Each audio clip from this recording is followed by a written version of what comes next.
Thank you, thank you, thank you. On time. On time, even though I spilt my coffee a little bit trying to run up these stairs. Hey, Whatever. Tanner, guess what? What?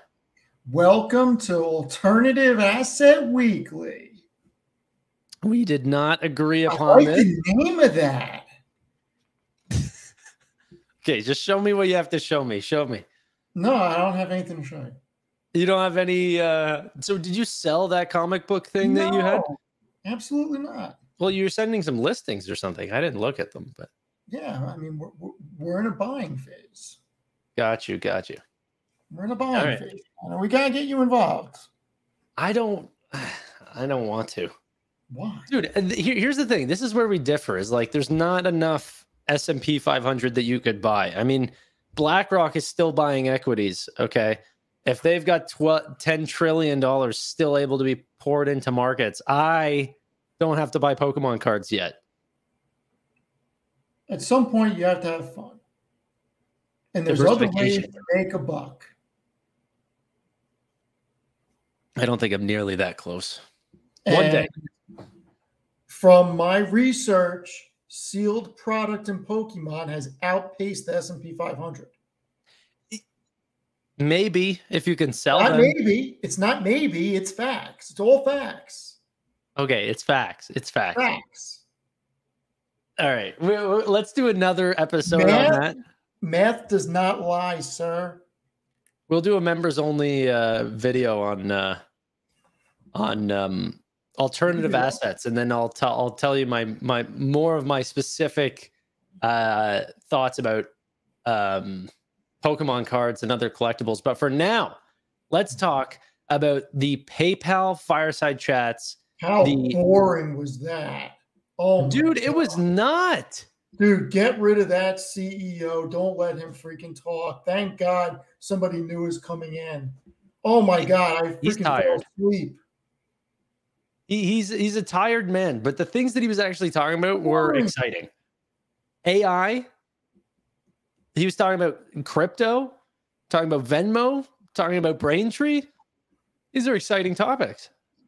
Exciting topics, yet he put the crowd to sleep. Yeah, he was talking like this the whole time. It sounded like he took 2 Ambien. That is literally, though, that's been Dan Schulman since the first time I've heard him. He's always been very slow, old, tired voice. But you know what? He did exactly what I wanted him to do. He dropped a ton of facts on us. Yeah, the substance was good for people who could stay awake. Well, luckily, I'm one of those people. Let me bust out some facts here. Good, because I barely paid attention.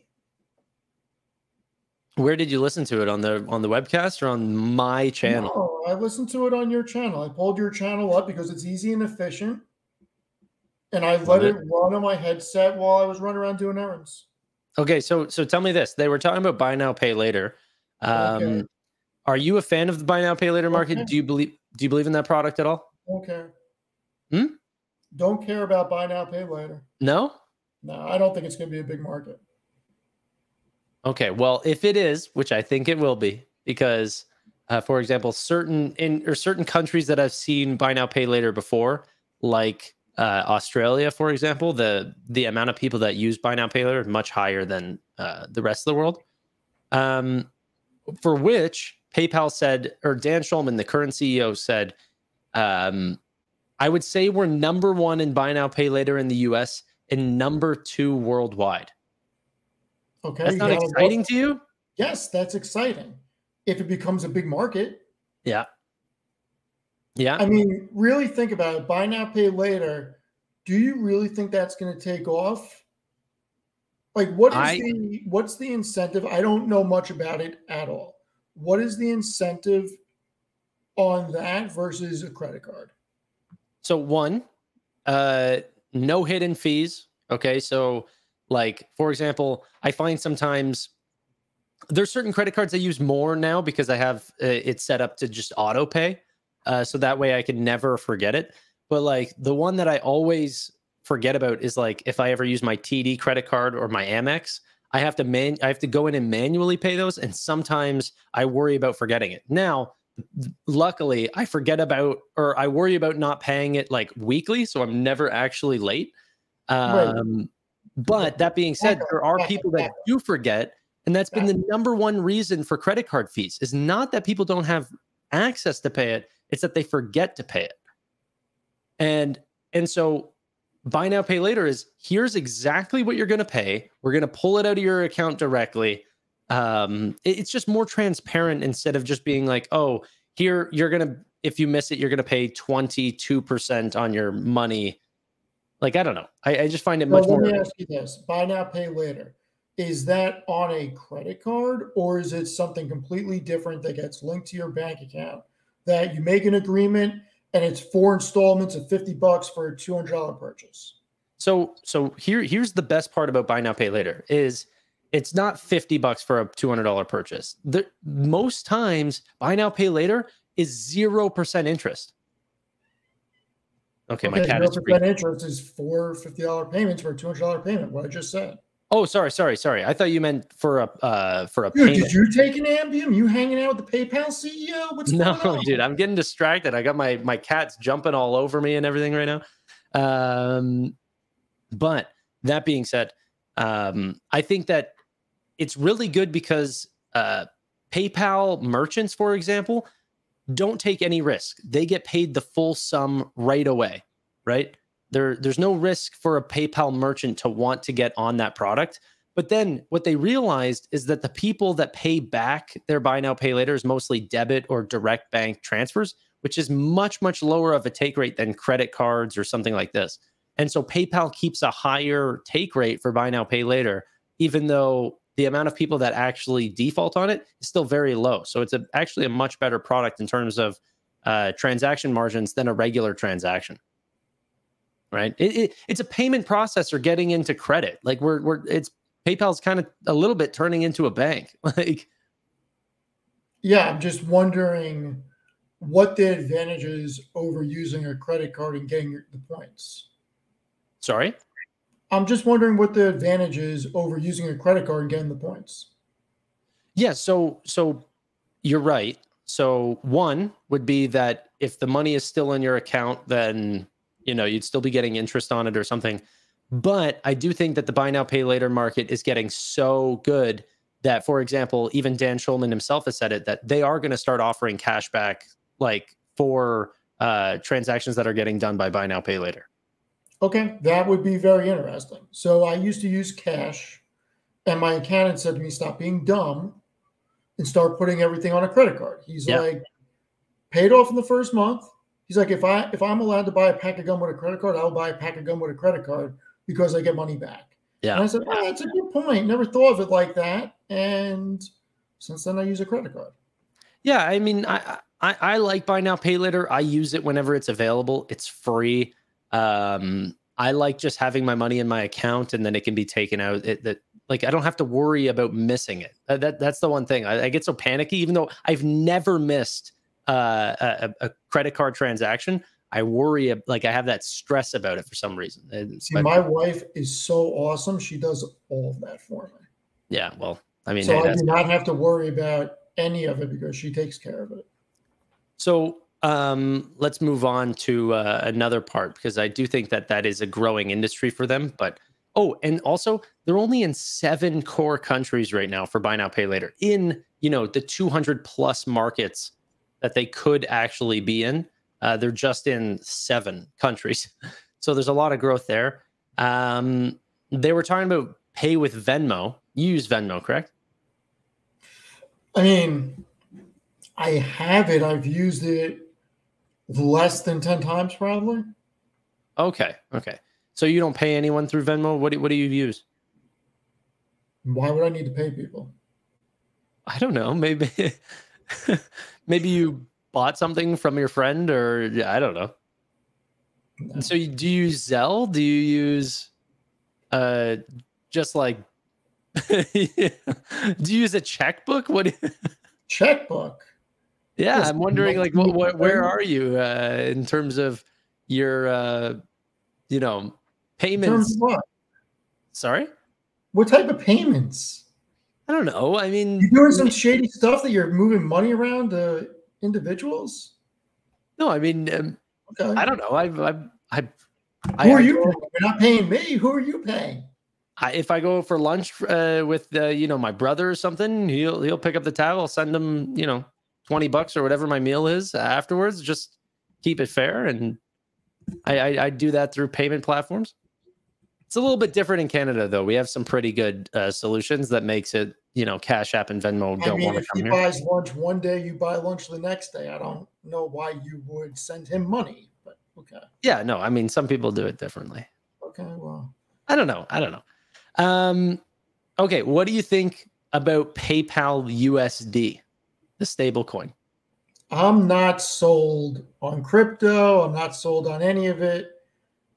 That's what I thought you were going to say.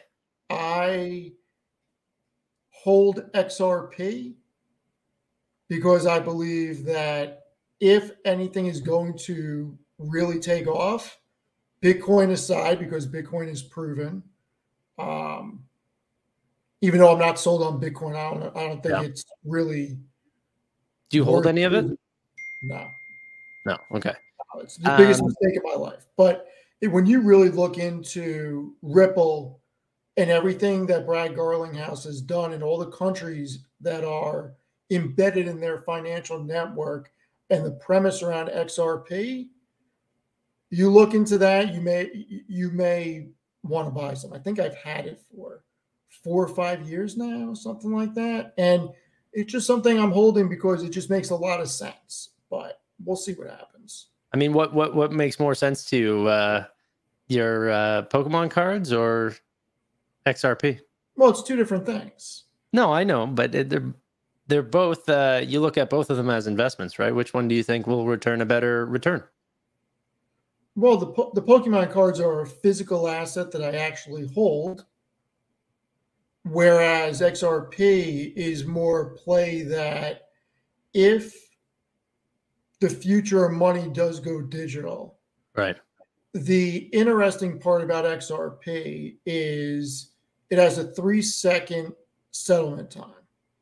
So if I was to send you XRP, it would settle by the time that you receive it, and then you can just exchange it real time for Canadian dollars. Yeah, but stablecoins have the same optionality as well. They're next to free. But are they cross-border through every border? That's the question. Like XRP, it doesn't matter where you send it. I can send it to somebody in Japan, and in 3 seconds, they can exchange it for yen real time. Through what relationships do they have with certain, because obviously you need some sort of financial institution to offboard those or to take the XRP. So how are they exchanging it to real dollars? I mean, all the different crypto exchanges, you just exchange it. I mean, look, why is that not different than Ethereum or Solana? So Ethereum has a longer settlement time than XRP. I could go on the website and find it. Hold on. One of the things that they were talking about with the stable coins for PayPal, he said, and this is word for word what he said. They said the stable coins he thinks might be the most important product launch that they've ever done. We're working hand in hand with regulators. This could be 1/100th the cost in order to send or receive payments with instant payouts, in which he said would take seconds, not days. They think that stable coins and CBDCs, which are central bank digital currencies, he believes are redefining the industry with much lower costs and even foreign exchange. And that they've been developing this for years, is what he said. Years talking with regulators about this. I think that this is really big, and I don't think that you need XRP to do that. I mean, maybe it would be a better alternative, but I also think that this being done on Ethereum, on like what they're doing, like layer 2s, is still an option. So Ethereum was interesting for the simple fact that I thought the smart contract system was genius. Yeah. And by the way, I did find the settlement time. So Bitcoin has a 60-minute but settlement time. Bitcoin has a Oh, Bitcoin has a hold on, 60-minute settlement on a layer 1 hold transaction. on. If you were to do Bitcoin Lightning And the Network, throughput is that. Hold on, I don't have that number. That was something else. Litecoin's 10 minutes, Ethereum's 2 minutes, XRP's 4 seconds. right? What's Solana? I don't know. I don't have Solana's. I only have those 4 in front of me. Okay. Okay. Yeah, I don't know. I don't know. I find that Yeah, to whenever me, it people was talk about like, more at the time when I bought it. Look, the Swift network was built in the 70s. mhm, And if you send money from the US to Sweden or Japan or somewhere else, it takes 1 to 5 business days. You have other intermediary banks taking a fee. I thought the XRP was very interesting at the time because of the instant gratification, so to speak, of getting right. it and extracting it in the local currency. Now, I'm sure Yeah. that there's other ways that you can do that. And back then, there were not stable coins when I bought it. And I bought enough where if it works out, I'm going to make a lot of money. And if it doesn't work out, it's nothing that's going to matter. It also, though, I think the Swift financial, what do they call it? Swift The Swift banking telecommunications or network. whatever. Yeah. Yeah, I think they're working with Ethereum right now as well. I just read an article the other day. Yeah. I mean, So look, I think smart contracts are they hold a lot of weight. And look, it's a good thing from an obligation standpoint. Making deals on a smart contract system keeps everything honest, and it's just an easier way to do things.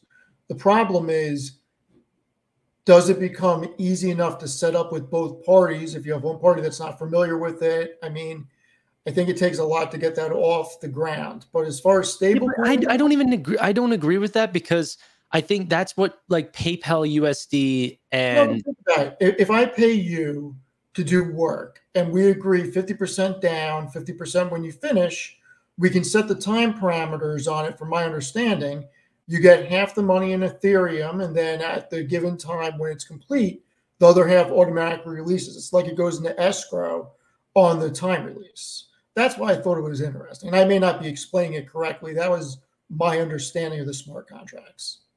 yeah, that's definitely where I'm out of my depth. Um, but like for example, I don't know. I just think that like things like PayPal USD, you see Visa Treasury is now getting really into stablecoins. Swift is getting into stablecoins. PayPal's getting into stablecoins. If those big names are getting into stablecoins, it is over. Like Yeah, and it makes a lot of sense just from a moving money around standpoint. And it's cheaper. look, It's cheaper and more yeah, secure. That's all you need to know. Like, and it's you know? quicker. It's quicker than sending a wire across the globe. Yeah, yeah. I mean, and that's where you're going to see a lot of traction on it. I think one of the things that is most exciting is that instead of payments taking 2 days, if they are instant, that means people can make many more deals much faster. This could lead to like this is. I'm not a big ARK Invest person, but I do think that Kathy Wood, whenever she talks about this, is a time in history where there's been more groundbreaking like large innovations happening at once faster than any other time in history. Like I think absolutely we're about to be in some roaring 20s level of innovation in finance, in biotech, in Yeah. uh like I'm not a believer in her funds specifically, but I am a So big believer that AI and all of these innovations all at once is absolutely groundbreaking right now. there's a lot of investments that ARK makes that don't make sense to me. Like Zoom. Go ahead. Mm, I would have used a different example than Zoom. Zoom actually makes money. I Okay. would have said like Roku or something like that. Okay, great. Roku would be the next one I would pick. Like Why?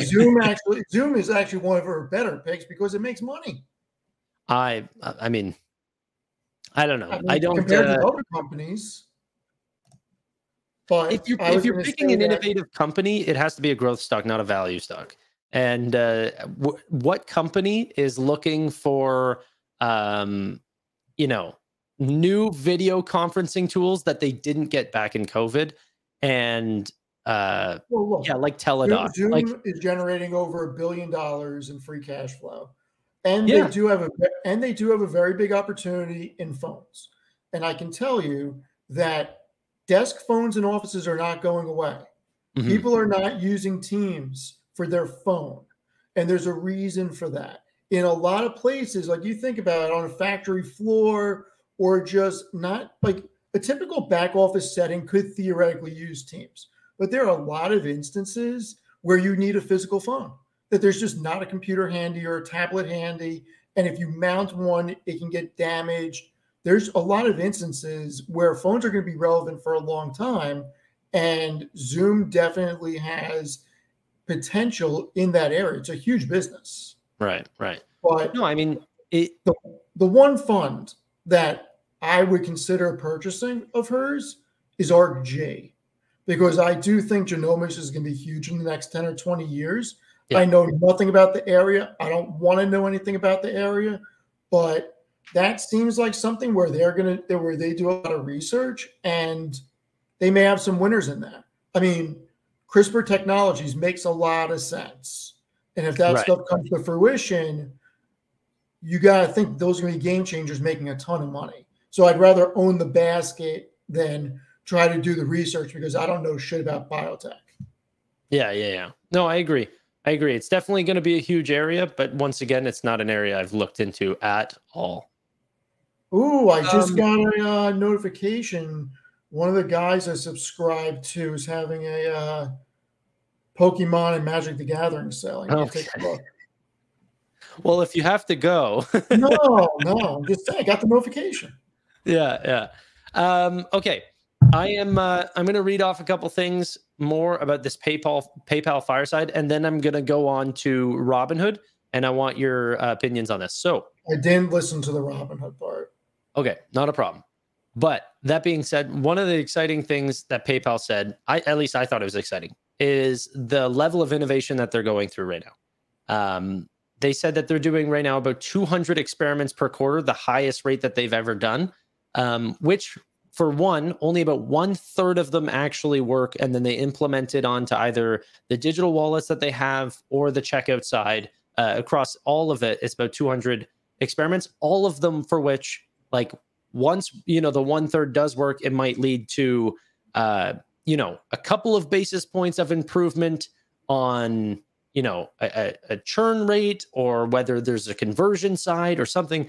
It just constant improvements in checkout leads to much more money over time.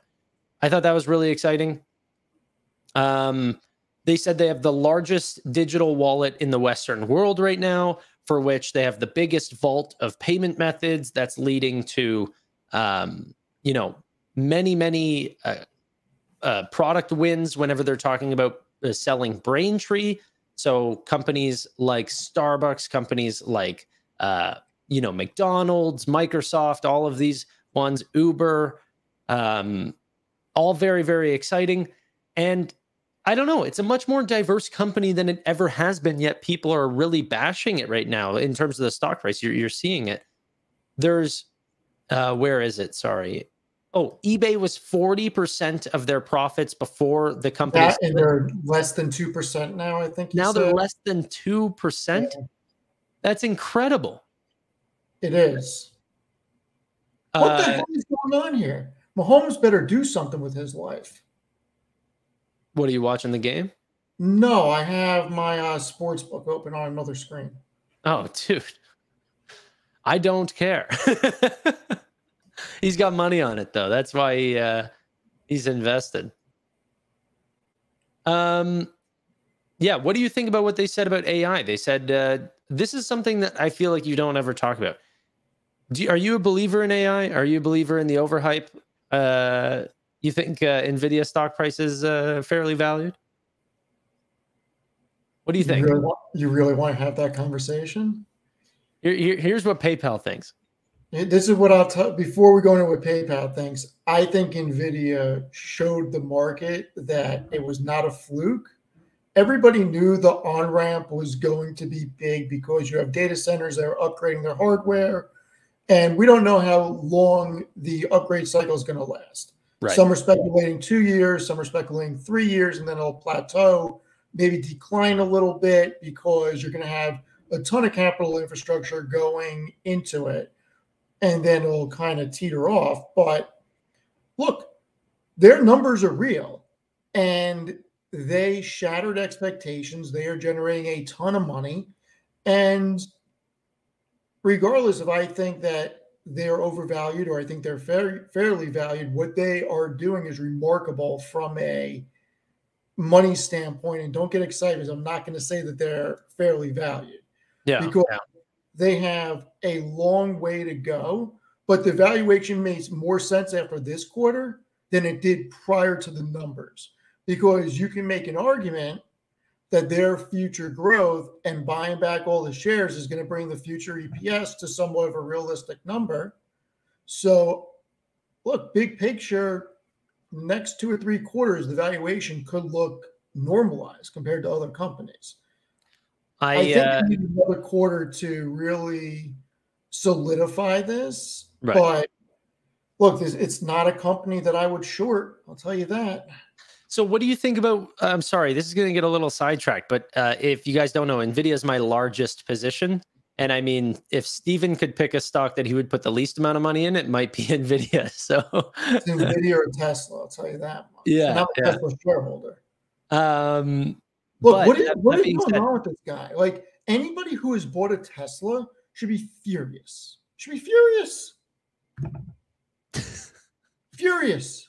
Like, I should bring up the numbers because I don't want to say incorrect numbers. Let me bring up the numbers. The stock price falling. No, the car price falling. Yeah. And I'm going to give you my reasoning. Hold on. Okay, while you're bringing that up, can I say a couple drastic things that you're not going to like me saying, but I want to say it to trigger you? Well, no. Let me say this. So okay, the you go ahead. went from 121,000 at the start of the year to 80 grand. 9 months. You're talking about a $40,000 drop. Anybody who bought a Model X at those prices, it's got to be furious right now. Yeah, the Model S, $105,000 at the start of the year, 75 grand now. Anybody who bought a Model S has to be furious right now because they just absolutely destroyed your resale value. And I was going to say, what are they going to do? Sell it? Yeah, and if you have a loan, if you took a loan out on it, which I'm sure most people did, you got to be freaking mad. Absolutely mad. And I understand why he did it. But I think people need to stop looking at cars as assets. I mean, like, do you? Well, no, you have to because you can resell them. It's just if you buy a car, obviously it's a depreciating asset with the more you drive it, unless you're talking about buying a old school Porsche or some type of exotic vehicle that could appreciate in value, then it's a real investment. But do you ever buy a TV with the thought of selling it ever again? The price is different. That's different. That's much different. I think that the prices don't hold value. Yeah, but you're comparing cars hold value. Yes, I agree. If it has 4 wheels and an engine and transmission get you from A to B, it holds value. I agree. But I think what's more important to Elon is the next user, not the current user. You don't make money from current users. They bought the assets, making it cheaper. More people will buy. That's not necessarily a good way to look at things because your current users may say, go to hell, I'm going back to Mercedes or BMW or Audi or one of those companies. No, because it doesn't make their products any better. Tesla still has the best product on the market. Dude, I could have bought whatever. I bought an Audi. Yeah, I know. But I don't think that you necessarily look at it as, Tesla as being the best product on the market. But I think I do. So. Well, I will say this. One of my best friends is a very big car buff. Mm-hmm. And I don't even think he waits 3 years for the lease to be over to get rid of it. And I would say he's had most high-end brands. He has a Tesla now, and he said it's the best car he's ever driven. Of course. And I was shocked when he said it. Shocked. Why? What would he? Okay, I don't want to turn this into a Tesla podcast, but like literally, what would even come remotely close? Seriously? Nothing comes even remotely close. I wouldn't want to drive an EV. Oh, I'm on, especially with the new upgrade on the Model 3. I think, like, how can you even compete? It's making the best product even better. I mean, holy, absolutely, that's going to be the next car I buy. But I'm also, I take care of my vehicle pretty well, so I'm going to be on my my Honda for a while. If I didn't live in an area that had so much traffic, I would get a stick shift. Yeah, I'm not that way at all. I'm not like a car buff. I don't care about driving. I just want something that's a super great experience at a cheap price that gets me from A to B. And EV would be that way specifically right now because Ontario is just taxing gas cars like crazy. Whichever company, and it will probably be Tesla, whichever company makes a car that drives me around where I can actually sit in the back, yes, and read the paper or do something else, and I don't have to pay attention to the vehicle. Do you think there's going to be a different brand that gets there faster than Tesla? No, I said I think Tesla gets there first. So isn't that a reason to buy the stock? I don't care what company gets there. But isn't it a reason to buy the stock? No. No, not thinking that there's going to be a day where you can buy a vehicle where no other vehicle will have the option, where you can sit comfortably in the car, put up a laptop, and not focus on the road. That will sell like gangbusters. Just because it may make a great product, which many people view as the best in the field. At the best margins, and have software sales available. It's still a car company. No, it's not. How much of their revenue is cars? No, I get that. That's current sales. How much of their profit is cars? I agree. How much of their margin is cars? I get it. It's not a car company until they start diversifying a significant part of their profits and revenue. Historically, you would be wrong on this bet. And you should be asking the Tesla investors. Correct. You should be asking the Tesla investors how well they got it right. 100% of their profit was from vehicles. They're a car company. Of their profits, yes, but they will be an energy company. They will be a software company. They will be all of these. It's a tech company. It's the same thing. I don't know. It's a manufacturing company that puts steel together. No, I get it. I understand. Okay, I just want to quickly say something about NVIDIA just to trigger you, and then we'll move on back to PayPal and Robinhood. One thing I want to say, I believe buy a new 4000 series GPU. I'm probably buying one. So there you go. Are you buying one? Yeah, I mean, I need to build a new computer this winter, so I'm gonna build something with. I mean, look, the computer I'm using has an NVIDIA GPU in it. I think that NVIDIA will be don't say it. Don't say it. The highest market cap company in the world. I think that it'll be potentially the first company to pass a $10 trillion market cap. Okay, let me ask you something. And we all know that the market gets ridiculous sometimes. Yeah. And I'm not saying what you just said won't happen. I'm not saying that. Of course. For NVIDIA to get to a 10 trillion market cap, what do they need to generate annually in profits? I honestly, I'm not sure. I think that they need to continue to hold up for many years, a 70+% growth rate. And I think at the rates that they're going at, they can do that. I don't think growth is going to be a problem for the next year or two. I think it's going to be interesting to see what happens. Good thing Mahomes just fucking scored. Good for him. It's going to be interesting to see what happens in 2 years when the data centers. What are you laughing at?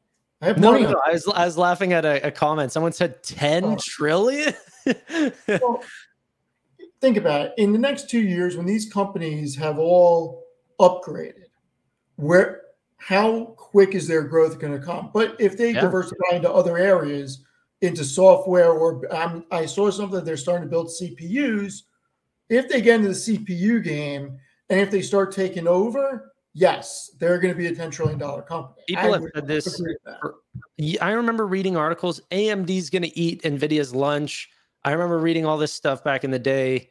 Bitcoin's going to die. It's going to kill NVIDIA. I've been a shareholder of NVIDIA for a long time. No company ever has ever eaten NVIDIA's lunch ever. So yes, I do believe that a lot of companies will create their own products that do the products of today just as good as NVIDIA. But it's the products of tomorrow that NVIDIA, you'll continuously have to come back to NVIDIA because they are by far, he was talking about AI like back in like 2016. This dude is so ahead of the curve. I think Jensen Huang is one of the best CEOs. You got to look at it like this, though. From a standpoint of making products just as good, the average person doesn't know the difference between AMD video card and NVIDIA video card when they use it for personal use. So NVIDIA's real value is on the enterprise side, which nobody's touching them on. So, you know, you can make consumer products is much different than enterprise. I mean, no, well, I think they're dominating in both. I think that you could say no one knows the difference between NVIDIA and AMD, but I think AMD is much more user friendly than overclocking on AMD products and stuff like this. AMD has kept it simple, nice. It's I find it to be a much better product even on the consumer side. I'll never buy an AMD fucking part. Of course. Why would you? Like, I'm going to get into some Ryzens. I'm good. I have my own personal reasons why. Because I fucked that trade up so bad that I take it out on them when not supporting their company. Okay, let's get back to it. A bunch of people are asking us to get back to PayPal. And I almost bought more today. What? I almost bought more. More PayPal today? I almost did because it was down. Is this an NVIDIA Tesla pod or a PayPal pod? Okay, let's talk about it. No, I'm talking about PayPal. I almost bought more PayPal today. No, I'm excited. I was reading a comment. I wasn't saying that about you. Yeah, no, that's really exciting. I haven't really bought much lately. It's been bill after bill after bill. Yeah, it's been crazy. You know what? Sorry, just talking about being a homeowner again really quickly. I promised you we were going to get back to the PayPal, but it's literally cheaper to just buy new appliances than fix them. Like, why would you fix anything? No, it's so true. It's just cheap. Like, literally, it's cheaper to buy all new appliances. It's crazy. Once you break something and you have to fix it, for some reason, it just keeps something else just goes, and then something else goes, and something else goes. You're better off just biting the bullet and just buying something new, getting 5 or 10 years out of it than replacing it. 100%. Oh, I'm glad we're on the same page. Okay. What's another thing that happened in this PayPal thing? Oh, so this was really cool. With PayPal,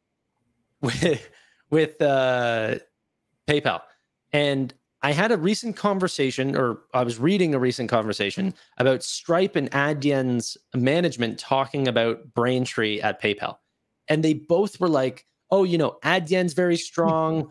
You know, what was it? Checkout is very strong. All these other competitors." And they said, "What about Braintree?" And literally, the management was like, "We don't consider them a competitor at all. Their technology is crap. They're not a real competitor." All of them said that. And then whenever listening to PayPal's management, they're like, "We're winning most of the deals. Pricing across the board is quite similar. Our uptime and loss rates are better than our competition, and we're doubling down on Braintree." That's a completely, like, very different commentary between the different companies. Do you want to share the screen? Yeah, I mean, you can. I didn't realize they had that much of the market. What GPUs? Oh, sorry. You're still on NVIDIA? Well, I got interested to see what their percentage was of the GPU market. And I didn't realize it was that high. Almost. Yeah, look at AMD. Look at that. Over time, historically. Yeah, I thought AMD would have been higher because I remember how big they used to be. Yeah. But they, ever since, I mean, they started to close the gap back in 2012, and then they just haven't. No, even with the crypto mining, they really didn't. Even whenever I was building my first computers, and between the 700 and the 900 series of NVIDIA's, AMD was a big competitor. And then whenever whenever Nvidia came out with the 1000 series, and then the 20 series, 30, and now you just got the 40. Literally, no one's touched them since. I don't believe that people look at AMD nearly as much. Okay, people are really asking us to talk about PayPal. Sorry.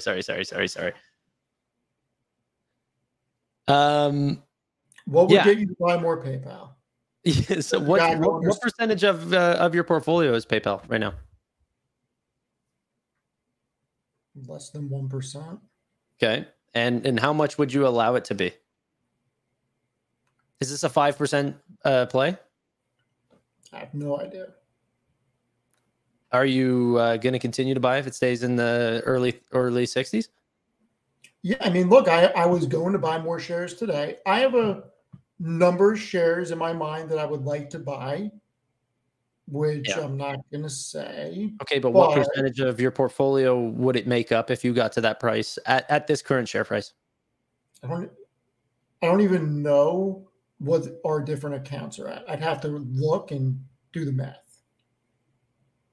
Do the math in your head. If you're at less than 1% right now, all right, give me a sec. And then are you timesing it by 6? Are you timesing it by 20? I need to get Excel open. Hold on. Let me run some math. While you're doing that, I know you're a little bit of a fan of Robinhood as well. They just did a fireside as well. I wouldn't say I'm a fan. You're a fan. I'd probably let PayPal get to like 2.5%, maybe. Okay. That area. What is that, a 5x for you? What do you mean? In terms of how many shares you're going to be holding versus today, you would let it.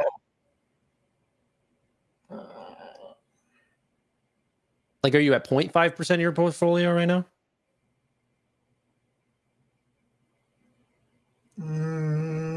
It's definitely less than 1%. It's probably like 0.7, 0.6, somewhere like that. Okay. But I mean, look, this is the way I'm looking at PayPal. I think that we're at a floor. Maybe we go sub 60 for a small period of time. I don't think we see sub 55 unless something catastrophically goes wrong with the company. The fundamentals are just too good that if it went sub 55, I'd have to question why they're not going private. Right. Yeah. So I feel comfortable from that aspect. And the way that I'm looking at PayPal is I don't know that I'm not going to be, it's not that I don't know. I will not be invested for the long term on PayPal. I see this as something that can go to 100 or 120 relatively soon. And relatively soon to me is less than 12 months. Okay. And once it hits 80 or so, I would probably sell cover calls on half of my position. And then when it gets to 90 or 95, I'd start selling cover calls on the other half. And I'd look to stagger them where I would have the shares get called away from like 105 to 125. Yeah. And exit the position that way, because at that point, I'll have generated a 70 to 100% return while generating income along the way. So yeah. I think that PayPal's gonna have a lot of competition. And while they could continue to grow, it's just not something that, compared to other investments, I think there's other investments that are more interesting long term. But for a short 12 months, which I normally don't do, PayPal is one of the most enticing things because of how beaten up it is and how good the fundamentals are. I mean, they're treating it like it's IBM. No, I mean, honestly, there was a little bit of a stint. Okay. So and maybe I need to do a longer video. Okay. I've been talking with analysts that cover the payments industry lately. And in fact, just for the viewers, I think I was speaking with one of them. I think they're going to be able to actually come on the channel now to talk more about PayPal, Adyen, this sort of payments industry. And by the way, they are not bullish on PayPal. Not. They believe that the whole industry technically is just going down a massive pricing pressure, and that they're all going to kind of get destroyed. They're all going to kind of see what just happened to Adyen happen, 50% plus declines. It's not good. But that being said, I'm not necessarily a full believer. I'm hearing what management has to say, and they're all very bullish. Like across the board, I'm looking at optimism for payments industries. The founders there are extremely optimistic. I'm kind of divided between what the numbers are showing historically, margins all coming down, and the way that these managements are looking, the way that other payment managements are looking. They're all saying this is temporary. Things are absolutely going to improve. Where do you place the bets on that? I mean, I don't know enough about the industry, and quite honestly, I don't care about the industry that much. It's not something I'm following. I'm looking at it from the numbers. I'm looking at it from the fact that PayPal has a long history. They have the ability to continue to generate free cash flow and buy back shares. They have the ability to grow. And look, the analyst consensus are the most interesting to me. And I'll bring them up right now because, look, I don't know the industry the way that I know oil and gas, REITs, BDCs, or big tech. Right? This is not something I'm going to spend my time on. But let me share this.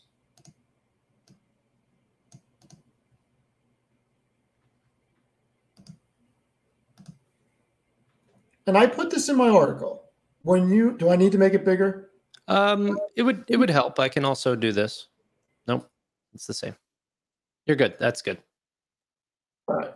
So when you say, or when I say that, and I just want to bring up what their, I want to know what their EPS was last year. So just give me one sec. PayPal. So in 2022, they generated $2.10 for their EPS. So when I see that they're going to more than double EPS this year, year over year, and then they're going to go to 566 and then 637, and you have 43 analysts that are saying that 495 is the consensus this year and 566 is the consensus next year. Yeah. And 22 analysts are saying 637 in 2025. I mean, I'm not looking at anything past 2025 because one analyst doesn't matter to me. Right. But 22 is a large enough subset of information that you got to take it seriously.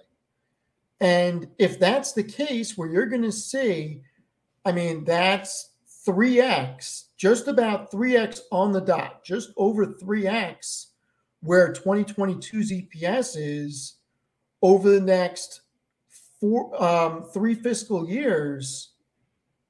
How can you not be bullish on that? And yeah, you're talking about a company that their forward PE is got to be high single digits or low double digits. I don't have the math in front of me, but we could do it. I mean, it's a 61, 65. So, by the way, while you're looking at this, because I think I just saw a comment talking about they expect the stock price to continue to fall. If we did see some sort of large bear case come out for PayPal once again, right? A shrinking in active accounts, a lowering of margins, but EPS and these sorts of things are still expecting to grow similarly to then it's a point that doesn't matter. I mean, Gotcha. Look, and that's the problem with investing. And I guess that's where I look at things a lot differently than other people. Yeah. And I'm not saying that I'm smarter than other people or whatnot, but I think that the majority, or maybe not the majority, I think some people look at things backwards. Business is about making money.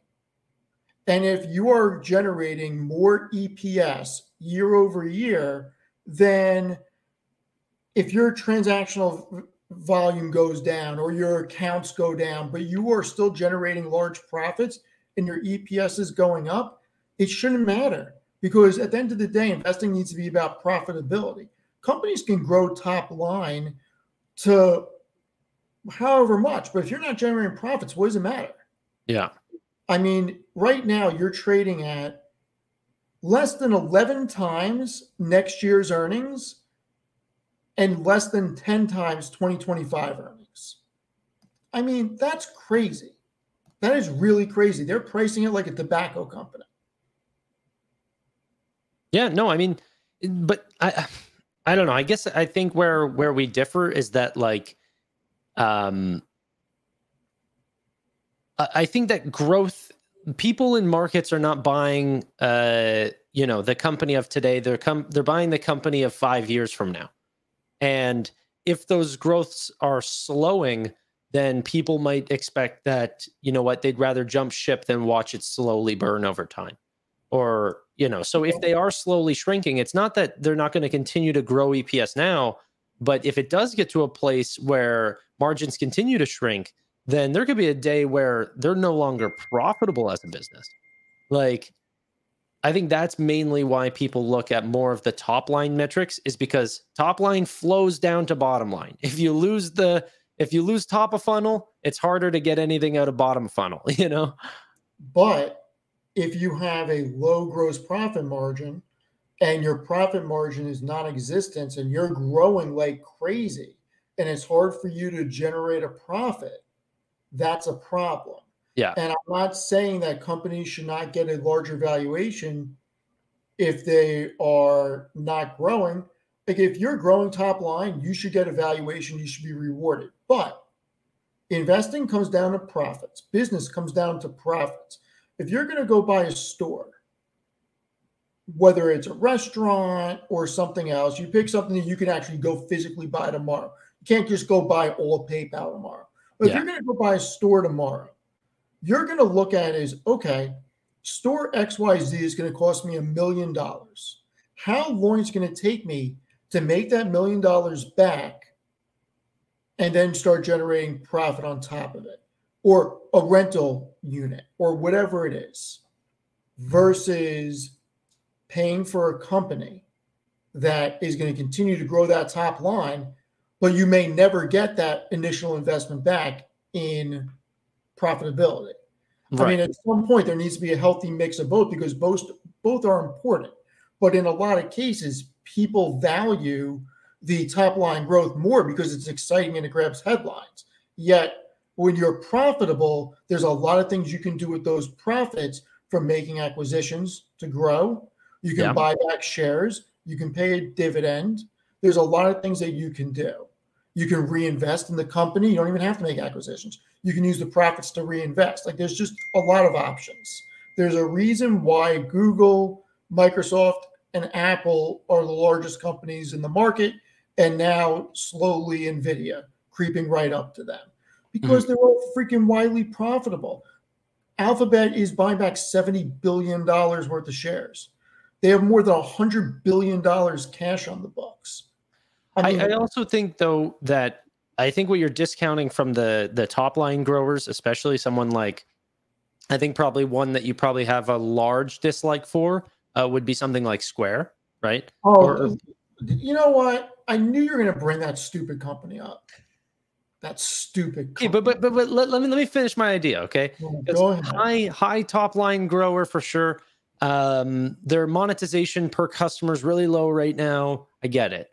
But think back to like Salesforce, for example. Like, that was a massive top line grower for the largest bulk of their business. And then as growth rates started to slow and they were capturing a majority of the market share in SaaS, in CRM SaaS, that then monetization skyrocketed. And now you have this massively profitable business with some of the highest margins that they've had, a large percentage of the market share, and still growing. I think, and you're even seeing that with PayPal, right? Like, PayPal is just in the late stages of their growth. But I think that can we bring up my screen? Let's go over Block. Let's not call it Square. It's called Block. Because they're a bunch of blockheads. Let's bring up this company's financials. Let's go through them. So you got a company that's generating almost $20 billion in revenue. That's great. It's not fair to say. That's great. But I mean, 20 billion is nothing to sneeze at. That's a lot of freaking revenue. no, but that's not even a fair thing to say because they hold Bitcoin on their balance sheet for milliseconds, and so they have to count that as revenue. All right, regardless. Yeah. Let's look at some real numbers. Their cost of revenue, pretty big. Selling, general, and admin, pretty big. Total operating expenses, pretty big. They haven't generated operating income in a single year since 2019, and that's been the only year this decade that they were operating positive. You get on a GAAP profitability level, they've had 3 years of GAAP profitability, and their largest year is 375 million. Not a lot for a company that's generating as much revenue, but okay. Let's look at the real thing. So, and let's keep in mind that they're losing money. Okay. You lost 267 million in the TTM. Last year, you lost 540 million. If you add up all these years here, you're probably at a minus 300 million overall net income. Yeah. The amount of money that they are paying executives in stock-based compensation is crazy. You're losing money and you paid out $1.14 billion in stock-based compensation in the TTM. Like, that's crazy talk. Like, that is legitimately crazy. And then this line right here, you look at how crazy they've gone with share-based compensation. Crazy. Then let's look at dilution. That's on the balance sheet. No, I do think that things you're getting massively diluted. Yeah. And you're paying executives a ton of money and they're losing money. Okay, but outstanding shares, though, is not a fair way to look at it. They have been acquiring companies, so okay. you're also. And I'm fine. And I would rather a company, just like SoFi did, I would rather a company utilize shares if people are willing to pay the current price for shares to make acquisitions than tap the debt market. Why are you going to tap the debt market and pay a VIG when you can get an interest-free loan by selling shares? It's the smart thing to do. Yep. I'm fine with that. Fueling growth through issuing shares is fine with me. Cool. The problem is they're not profitable. And then you look at a cash. I mean, their free cash flow is on 20 billion revenue. What is that? $315 million? Like, yeah, I mean, dude, I think that you're looking at it the wrong way. I think that they're yes, their stock-based compensation has been out of whack. That's been the biggest thing that they've talked about. They were growing headcount like crazy. They said that they're slashing that down to a minimum lately. They said they're going to aim for only 10% growth in headcount year over year. In the fireside chat that they just recently had, they said that they're not even going to come in at even that high. They're going to come even lower. And that's well attracting like 40+% growths in profits on like Cash App, for example. Like they have been wildly successful in attracting users on Cash App. Translating to GAAP profitability or free cash flow because they're always trying to get the next dollar, and so they're making massive purchases for things like Afterpay and things like just massive expansion, and so they're always kind of behind on GAAP profitability. But that's what a growth stock is. It's whenever they start shifting it into making a profitable dollar. Like, for example, if they do get to that 200 million user count and sales and marketing gets a slash back because they don't need to anymore, what happens to profitability at that point? What happens whenever they do start slashing back on stock-based compensation? All these things, like, I find acquiring users is extremely hard. Once you have them and then you're talking about, okay, well, how do they find profitability? It's like, those are levers that could be flipped literally tomorrow. Like, if they just stopped advertising and stopped trying to grow, and like, they would absolutely be profitable, you know? I mean, you brought up Salesforce before. Mm-hmm. The big difference with Salesforce is they've been widely profitable. A much older business. Stock-based compensation. So, and I'm fine with this. Stock-based compensation has gone up for Salesforce. This is a massive holding for me, by the way. Salesforce. Yeah, it's a top 5. Amazing, by the way. The best. Amazing. But I am fine with paying $3.3 billion in stock-based compensation when you're generating $6.4 billion in free cash flow because you can afford it. Yeah. I mean, that's the thing. Like they've been able to afford their stock-based compensation every year. Every year they've been able to afford it. Like, yeah, but dude, it's a much older business. You're talking about like an additional 10 years, a much more mature audience with a much more mature market share. With a lot less competition. I mean, sure. A lot less competition, dude. Businesses that use Salesforce's CRM are not looking to go to a different CRM. It's true. It's true. And in fact, the company that I work for just switched probably actually a couple of years now at this point, and it's the best tool I've ever used. Like we completely switched every single one of our products over to it. We use them too. They are an amazing company. Yeah. Amazing company. And look, I'm fine paying a premium for an investment that's going to make you money. But the problem with some of these companies is they are hemorrhaging money, and their C-suite and their people should get paid for generating value for shareholders, not destroying value for shareholders. So you want to pay them after they become profitable? Great. But Benioff and his team, they're not destroying shareholder value.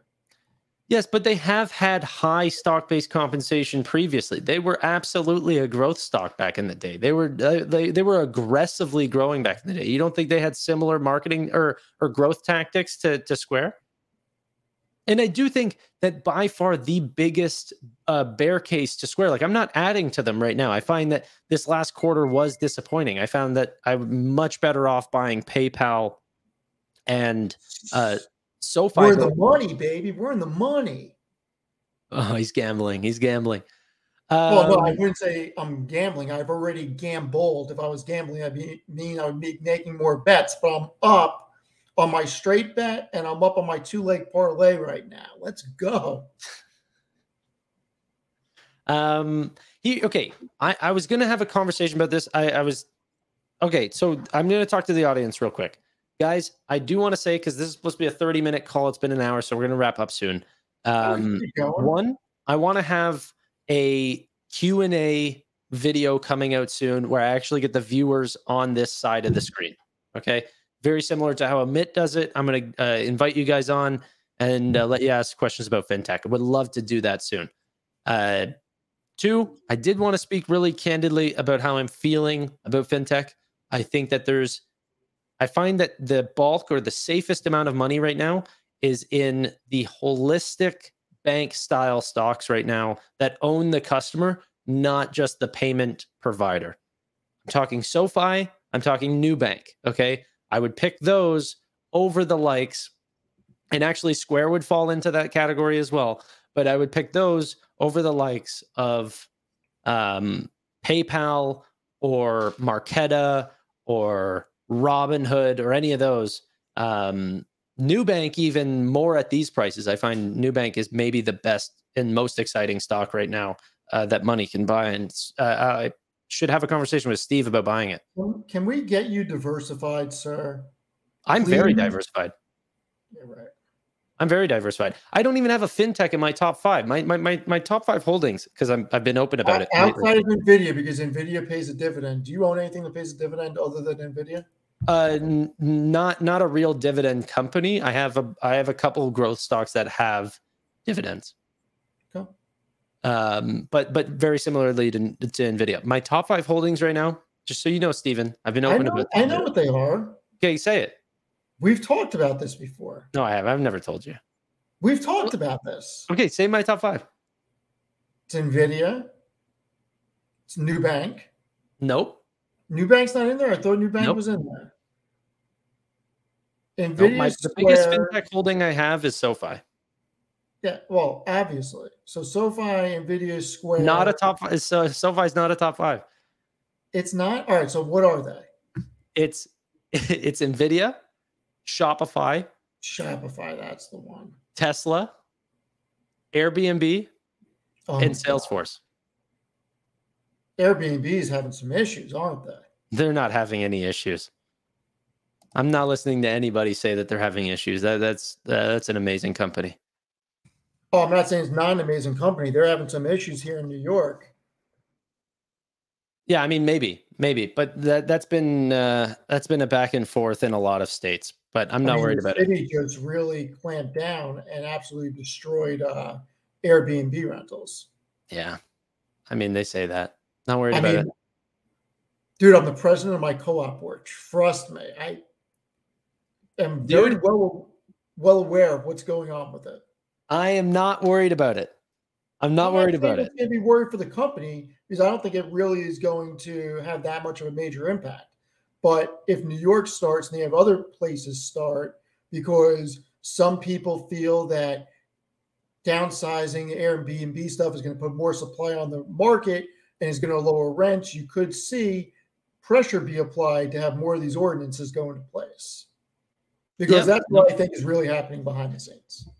Since the day I've held Airbnb, there has been like regulation concerns, even since before I held it, before it was even a public company. There's been regulation concerns across the board. That stock has been frickin' stunning. I love Brian Chesky. He's the bomb. Oh, it's an amazing idea, an amazing company they put together. And there's no competition. And those that say there is are liars. And look, you think about it, everybody that I know that goes on golf trips, unless they're going to Vegas, they get an Airbnb. They're not staying in hotels. Yeah.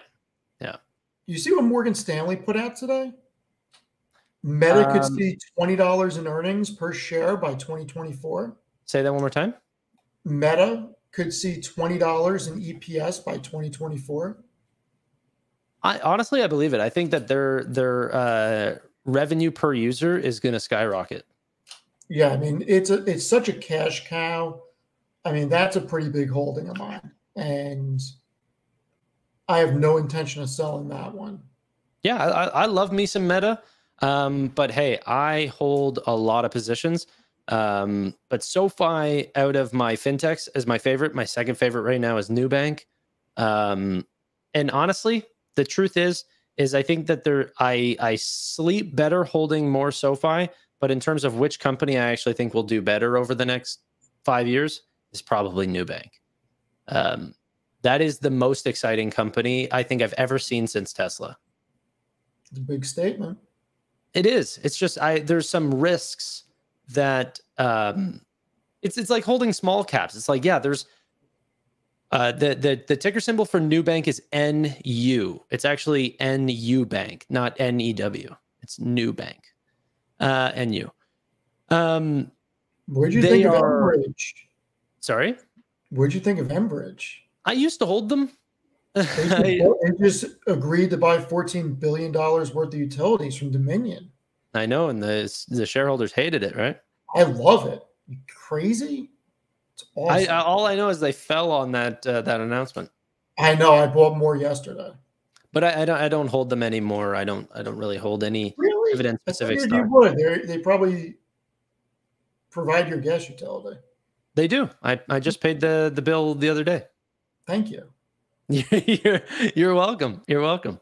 28 years of consecutive dividend increases doesn't suck. Yeah. 10% CAGR since 1995. Yeah.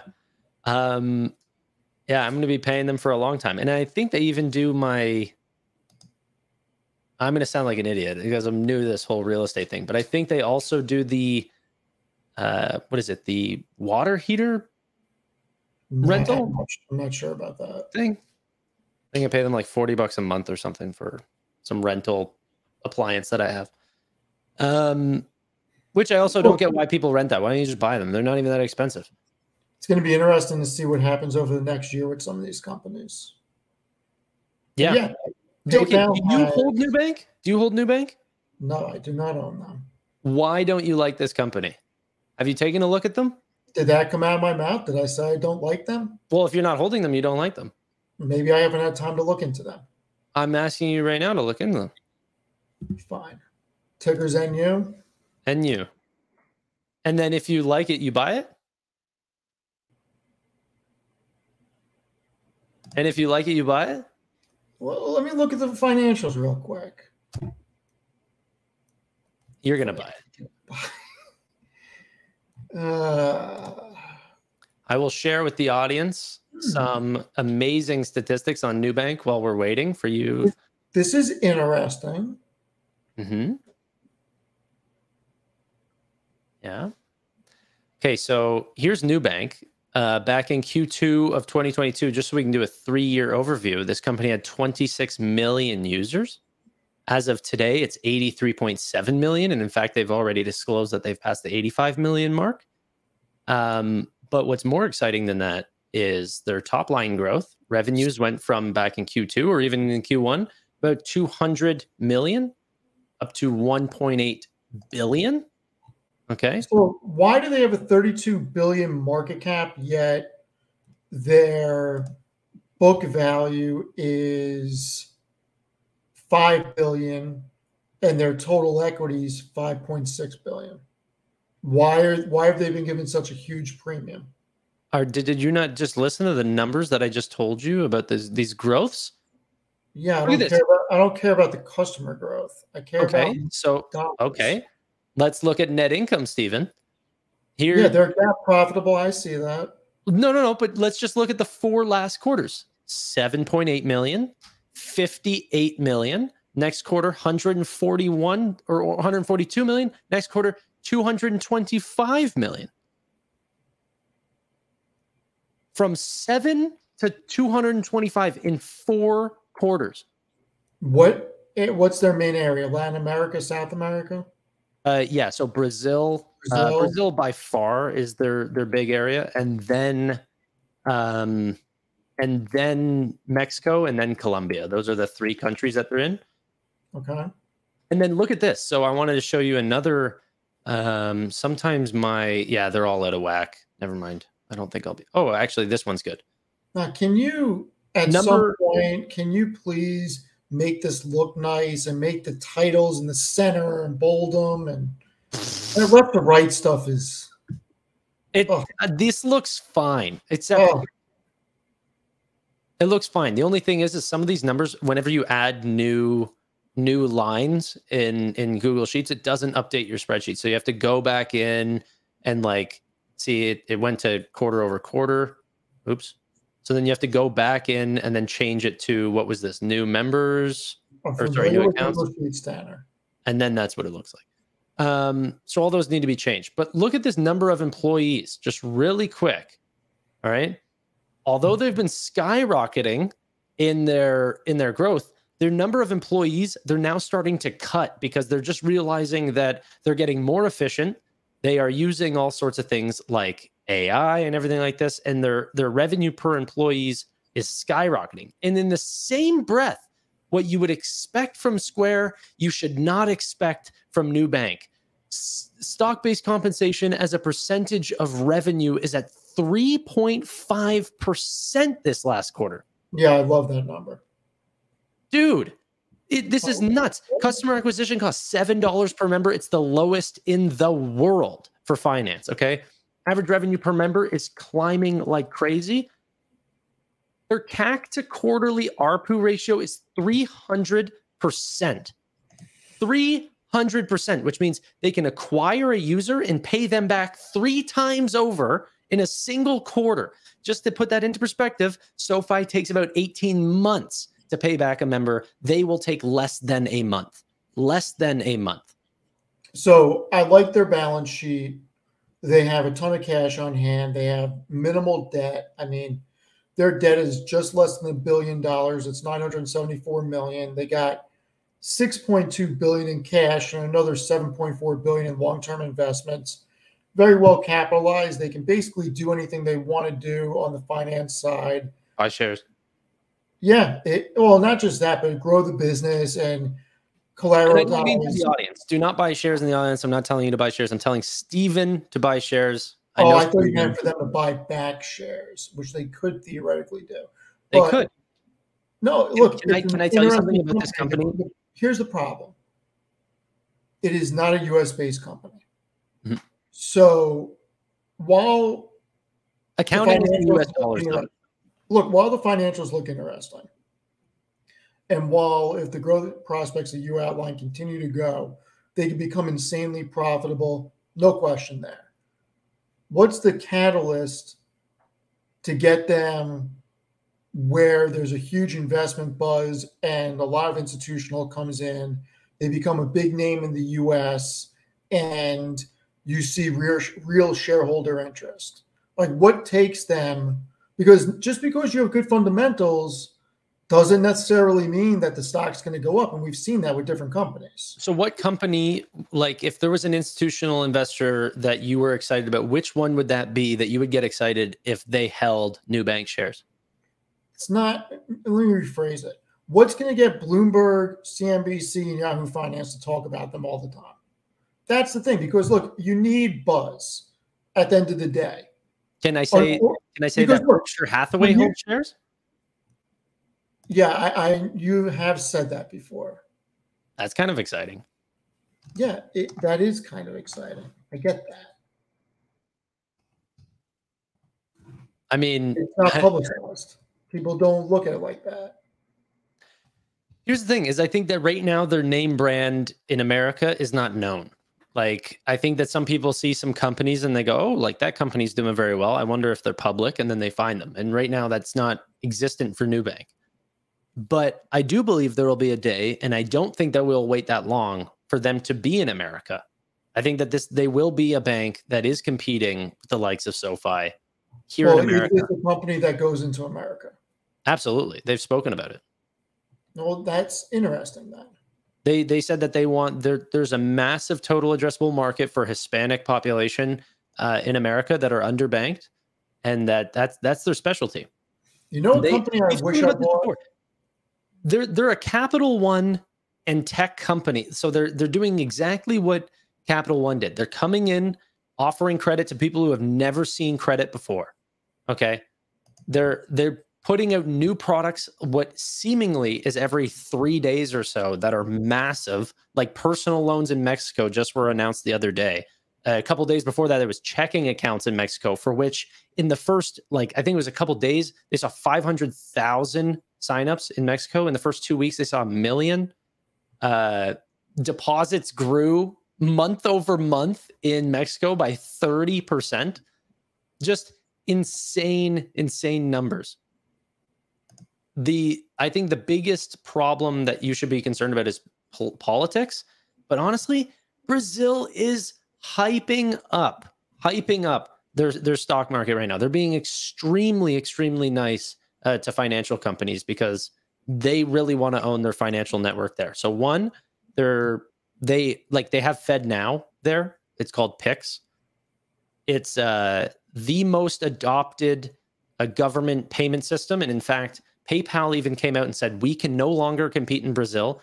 They said Visa can't compete. MasterCard can't compete in Brazil. No payment company can compete in Brazil because they're government-owned payment rails. Okay, Pix is widely adopted. Do you know what flows through all of those things? Is a Nubank. Nubank will support you. If you use Pix, you get increased credit limits on their credit cards.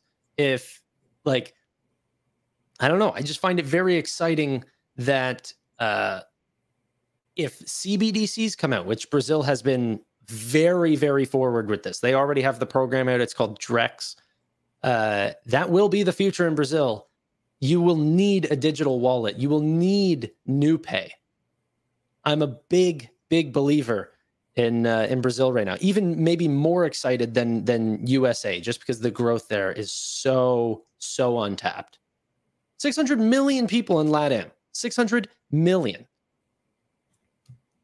Yeah, really exciting. You gonna buy shares live? No. No, I'll tell you, there's one company I'm looking at that I can't believe I didn't even know if they were public. And the financials are crazy. What's Crazy. that? A little company called AutoZone. How did you just get to AutoZone?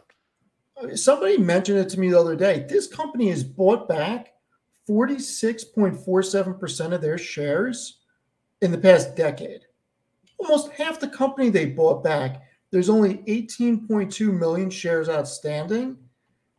This company is generating how much in free cash? See, we look at companies so you love a company that does that. To me, that means the company is already dead. But it can't be a dead company when you're generating $2.5 billion in free cash flow and 2.5 billion in net income on an annual basis. Your share based on an annual basis, what was it last year? Net income for the past 4 years was 1.7 billion, 2.17 billion, 2.43 billion. Okay. And the TTM, it's 2.47 billion. Okay. Widely profitable company. Yeah, growing. Stock-based compensation's $83 million. I mean, it's very interesting. One thing before you buy Nubank stocks, Nubank shares today, I want you to know. So if I'm doing a spec play, it's not going to be. Wait. You're going to want to hear this. Management recently said, although we're profitable and we're bringing in large net incomes, they said, we don't expect that. That is not our goal going forward. We want growth at all costs. And they will absolutely go back into a growth phase. They want to be considered a growth company through and through. So I was talking with somebody about a company that is basically like buying a lotto ticket. And I'm highly considering buying a lot of lotto tickets. I don't want to say what name it is because I don't want people following me in on it. But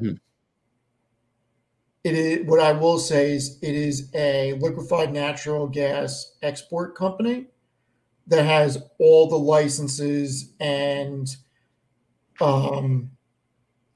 regulation approvals to build their LNG facility. They own acreage in the Haynesville Shale Basin. They own pipeline. Bechtel is building the LNG location, and Baker Hughes is supplying the compressors and everything else. It is very interesting that this is going to go to zero or it's going to be insanely huge. Right. And shares are at $1.30 a share. Are you going to tell me the name? I will tell you when it's not live, yes. Okay, cool. That is the coolest thing about being on this side of the camera. Like whenever I will do a show. I'm sorry, maybe I shouldn't say this, but I'm going to. Sue me, bro. Don't. I was joking. But I will talk about a company and insiders will DM me going, by the way, this is what's happening behind the scenes. That must happen at such a high rate for anyone of any level of fame. Like, I mean, like meet Kevin or someone with like almost nearly 2 million subscribers must just hear the most unbelievably illegal information. Well, you must be way more famous than me because nobody has ever contacted me.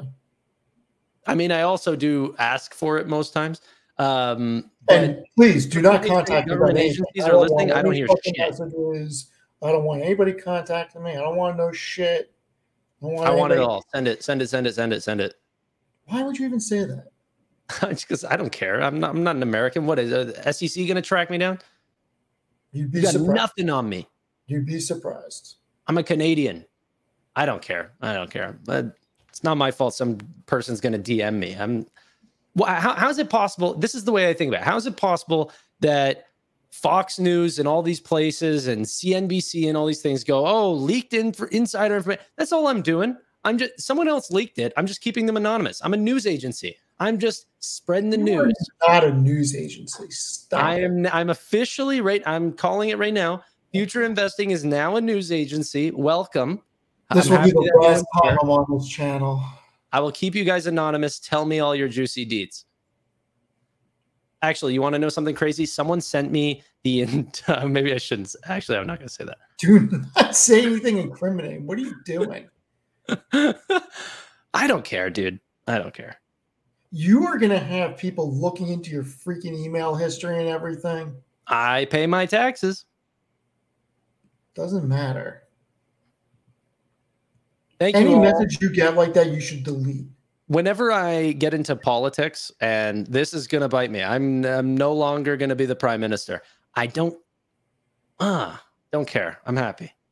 Love all you guys. Thank you all for sending me your illegal information. I'm obviously kidding. This is all satire. This is not humor. Send me anything. I will freaking forward it to SEC immediately. Do not send me shit. I'm serious. I will forward anything to the SEC. I am kidding, obviously. This is humor. I love you guys all. This is Steven and I. We're out. Bye for now.